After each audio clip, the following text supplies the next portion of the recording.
With further ado, I'll turn this over to Jeff Walzak. Thank you very much, Mr. Ken. And we need to remind you that eTruckBiz is not endorsed or sponsored by FedEx Corporation.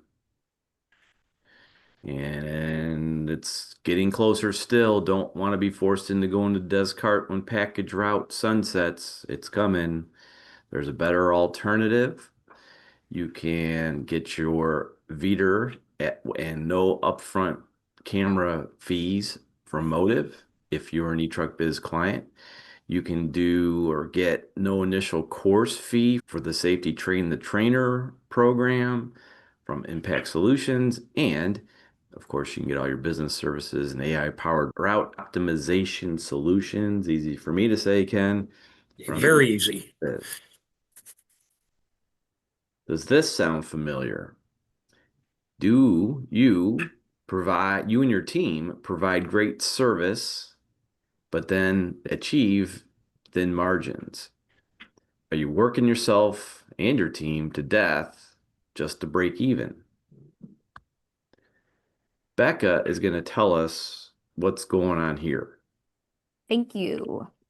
Yeah, so today I want to focus on the operator trap, why great service isn't making you any money. So because of the continuously increasing complexity of this business, many are using their limited resources primarily on making service happen for FedEx, while other key aspects of the business get pushed off to the side. This is what the operator trap is. You're overwhelmed by complexity, you're constantly firefighting, and yet your profit margins are still too thin. There's no time to build, and it's creating this cycle. So we have the systems that change everything. If you're ready to stop working in the chaos and start working on your wealth, you need a specialized system. That system is the eTruckBiz Business Growth and Support System.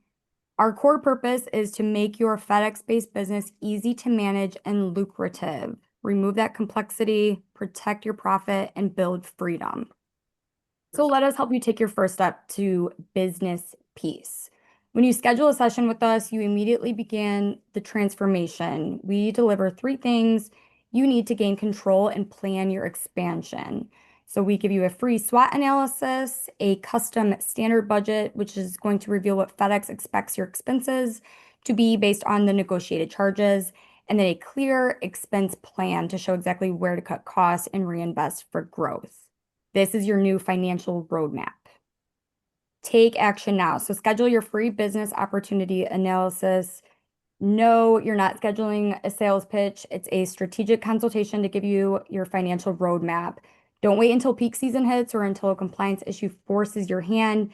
In fact, the BGSS will take many of the tasks that complicate peak off of your plate so you can focus on revenue producing activities.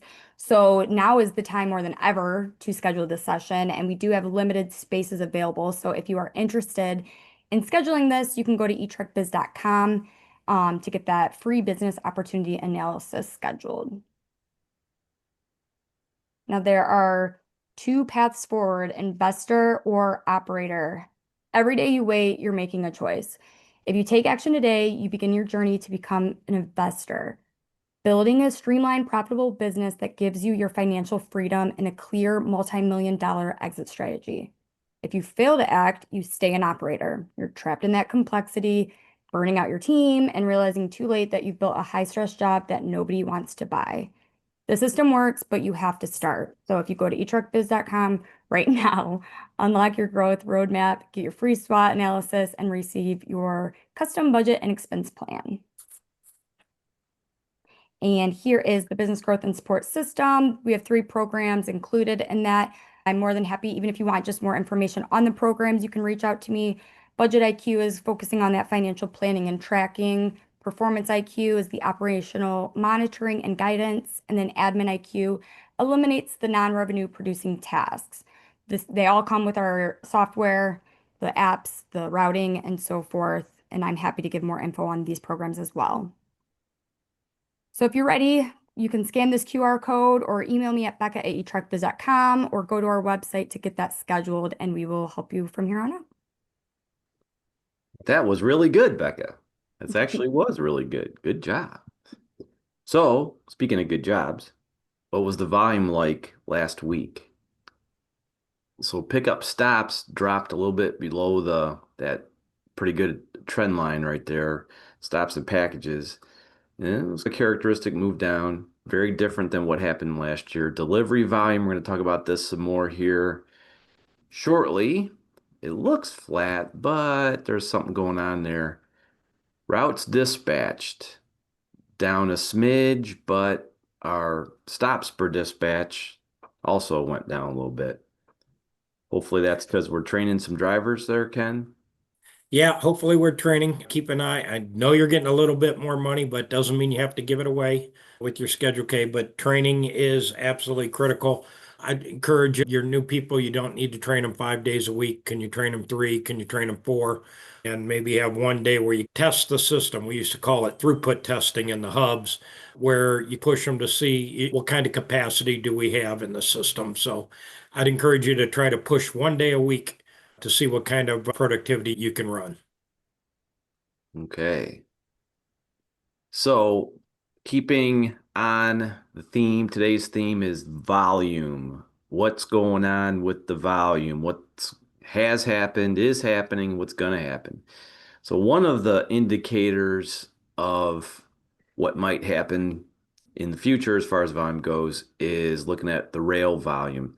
So in this case, I don't know if you can see this or not, but the rail volume over the past several weeks now has been pretty much flat year over year. So if you look just solely at the rail volume, you'd say that doesn't look like too much is going to happen. But if you go and you look at the port volume, this is very interesting. A lot of people have been led to believe something else here, but if you look at that particular chart, volume at the ports remains very strong. It's been strong I don't know, you can look at that graph. For sure, there was a spike there in July, but compared to 6 or 8 other years, it's still pretty good. It's still pretty strong. What does this mean? Does it mean there's a whole bunch of stuff sitting in the ports that are going to go out on the rails and then onto your trucks? Who knows? But at least this is let's look at that particular part of it. So is there some sort of problem with this year's peak projections?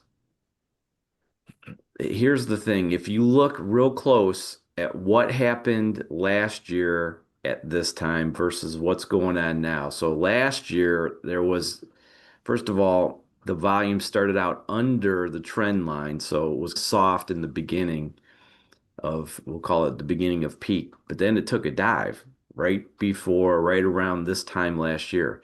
Now this year, it's not climbing yet, but it doesn't show that big old valley there that happened last year at this time. Now, what's going to happen? That's a darn good question.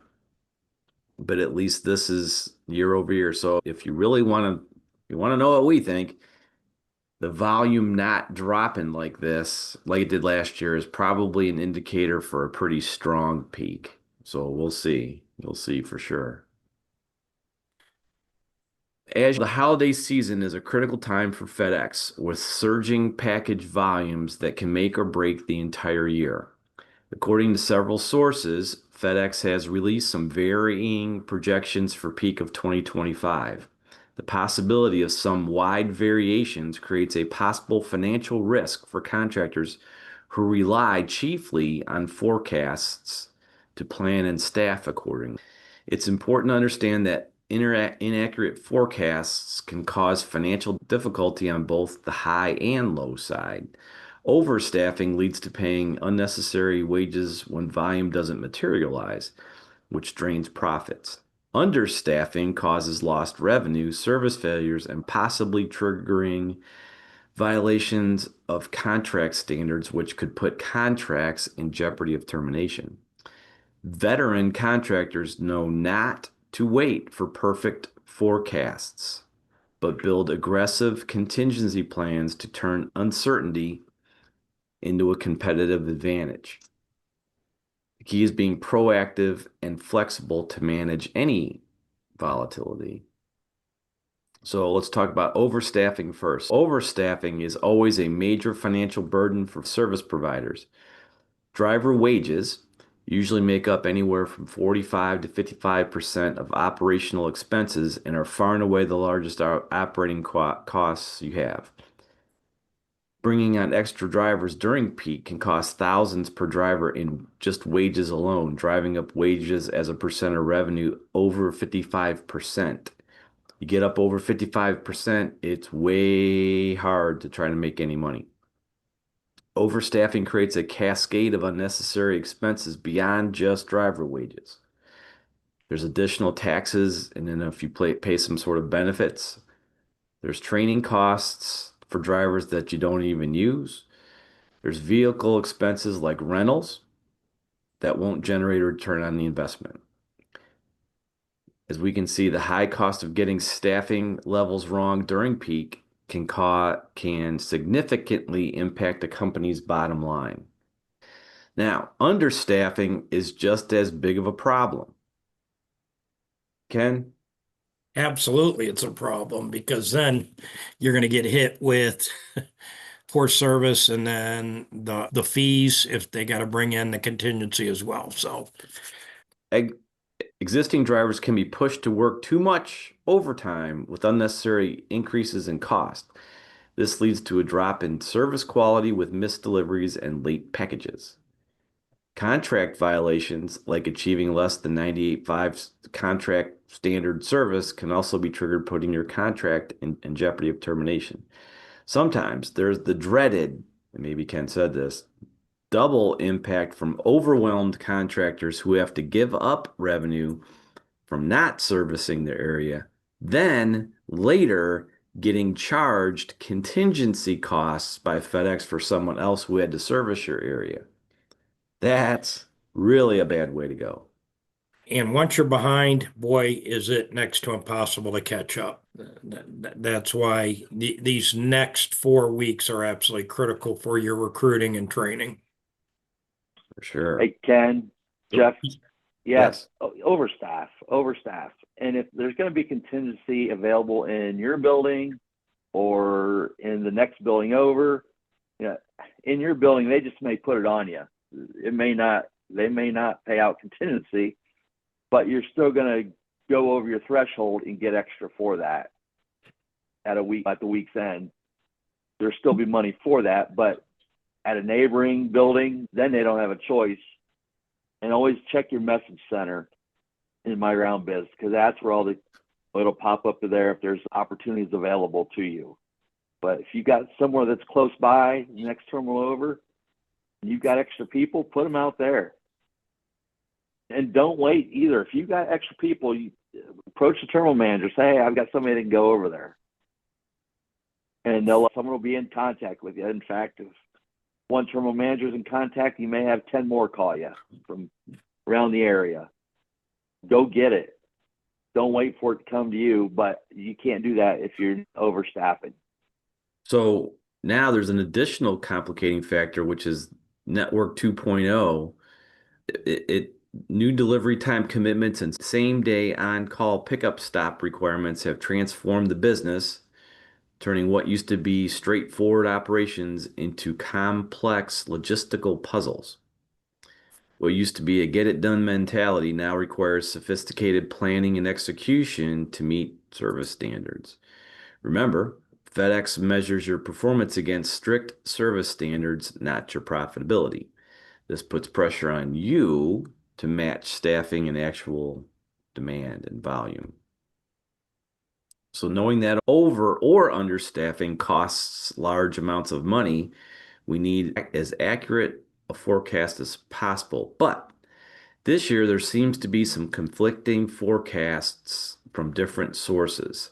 Some projecting 20 to 30% volume increases, while others only looking for a 10 to 15% increase. Complications with Network 2.0 service area changes make historical data less reliable. So that's what's going on there. Market volatility, economic conditions, consumer spending, the old Amazon contract that's rearing its head now, and troubles at UPS are all creating factors for this uncertainty. But here's the deal. We can't wait for perfect information. Peak will come, and it's going to come in whether we have a good forecast or not. We need to make decisions and prepare based on the best available data, even if it's not 100% clear. Forecasts are often wrong, so we need to build operations that can succeed regardless. We need to closely, as Bob was saying, we need to closely monitor early indicators like daily package counts, customer communications, and route performance to get real-time insights. Sometimes you can tell based on what the customers are telling your drivers. Plan and be ready for the high end of your forecasts, but this is hugely important. Be willing to adjust radically. Cut dispatches if volume doesn't materialize. Don't be afraid to ask for volunteers to go home, because guess what? They will. They will. That's right. Don't just dispatch to give everybody hours. That's what ends up happening if the volume doesn't materialize. You showed up on and give you a couple hours anyway. That creates an unstable business environment for you, which means who pays for that? You do, and that screws up your finances. The key is being proactive and making tough decisions to maintain profitability even as the preload is finishing up. So take control of your destiny during peak. Don't let it just happen to you. Make something happen. Key points right now are: start by training peak drivers. Hopefully, many of you have started to do this already. Creating different staffing scenarios that you can use for different volume levels. Now, here's real important. Build a team culture where drivers embrace flexibility. And make sure they understand the operational realities, and everyone becomes ready to adjust as needed. So you don't want to just come in one day and say, hey, guess what? We need 5 volunteers to go home. Just tell them now. During peak, long story short, we don't know for sure what the volume is going to do. So we just need to be flexible on a daily basis. Use performance IQ to build base operating plans so you can adjust to any volume swings, right? Your financial health depends more on preparation than FedEx's forecasting accuracy. So mastering operational flexibility is crucial. Peak season uncertainty can be a competitive advantage for successful contractors. While others struggle with rigid or even no plans, flexible operations allow you to capture market share through contingency. Like Bob was saying, maybe you've got some extra folks, maybe they can pick up something else to do and maintain profitability for you. Performance IQ provides real-time driver tracking, data-driven insights, and optimized schedules to help you operate efficiently. Budget IQ offers financial planning, cost-saving opportunities, and profit visibility to ensure sustainable profitability beyond just peak season. By taking control of your peak planning, you can build a business that thrives even through seasonal fluctuations. eTruckBiz can help you achieve this level of flexibility and profitability. I encourage you to learn more about our IQ solutions by calling or contacting Becca. And we hear this all the time. I'm not going to do this because it's peak. I'm not going to do that because it's peak. Folks, don't be afraid to, especially the IQ programs, don't be afraid to pick up the IQ programs, because they will actually help you more than they would hurt anything during peak. So, Mr. Ken, I'm wondering if there's any questions or Yeah, comments. right now there's not any questions. The other thing to think about is many of you are going to go from 6 days a week to 7 days a week. So once again, this is going to add hours to your people. You don't want to work people 7 days a week. That's a hours of service nightmare for you to have to keep track of. So you don't want to do that. So as we've talked about, ask people for volunteer time off, look for other work in the station or in the neighboring station. It's going to be available. Like I said, you're going to have drivers that are going to want to take some time off. They're going to be coming into their busy season. If they're working 5 days a week, they're going to 6 days a week. And so they will gladly take a day off. Also, when you're overstaffed, if there is a call off, it doesn't affect you as much as well either. So you can easily adjust. Please staff up, train. When you think you've trained them enough, train some more. As I said, stress your system 1 day a week. We called it a throughput test in the hubs. Do a stop test. Let's see what can we max stops per dispatch just 1 day a week. Let the people know, hey, this is how we prepare for week. We're practicing. We're going to see what we can execute. And once again, then after they do that, some people want some time off, and then you can utilize these new hires. Still don't have any questions here, Jeff. So, Hey, Ken, Yes. Also too, have you been in the work area planning? Have you pulled your peak projections? Do you know what percent of the terminal you are so you can actually get a good look at it? If you haven't, I encourage you to do that. If you don't know where, reach out to us. and that But you can got to change know by what day. they're expecting. Yes. Correct. Yep. And yeah, that can definitely change by day. If you're heavy on business on Saturday, chances are you're a lower percentage of the station than you are Monday through Friday. Take a look at that. What am I as a percentage of the volume, stop volume on a day-by-day basis? Anything you can do to arm yourself with that data will help you make the right decisions. And so you don't plan 5 extra areas and then say, I need 5 people to go home. That's not going to work for you. Anything else to add, Bob? Nope, that's it. Just know what the plan is. And like Jeff said, we've heard numbers all over the place. Last 2 years have been flat, 2-3% plus at best. But this year just has a different feel. I'm thinking 10%, 7, 8, 10%. We've heard 15, but we'll see. But you got to know what your volume is expected, so you can plan backwards. Excellent. All right. You've got about 4 weeks. Don't lay off of the recruiting. Don't lay off the interviewing. Don't lay off of the training. As I said, push the team. You guys are all good operators. As Jeff said, operators want to make money. We think we have the tools to help you make that money that you work so hard for. So if we don't have any other questions, we will be back here next Friday. I'm sorry, next Tuesday. I'm trying to jump ahead in the week. Why not? We'll be back here next Tuesday. And if we don't talk to you before then, please have a safe and profitable week. Thank you very much.